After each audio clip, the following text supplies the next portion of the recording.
हमारी अम्मा जी गाने जा रही हैं और हम गाने जा रहे हैं समधी के लिए कजरी। देखो आप लोग को अच्छा लगे तो चैनल को सब्सक्राइब करना, वीडियो को लाइक करना। चलो गागा सुना रहे हैं हम लोग। चलनी पाँच सखियों मिली गंगा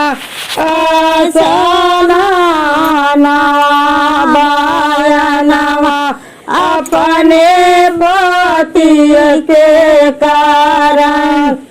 चलनी पाँच सखियों मिली गंगा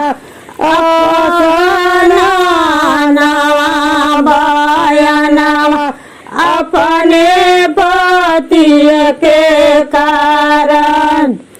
हमारा समाधि बड़ा गजेरी गांजा पियते हैं हरदम, गांजा पियते हैं हरदम।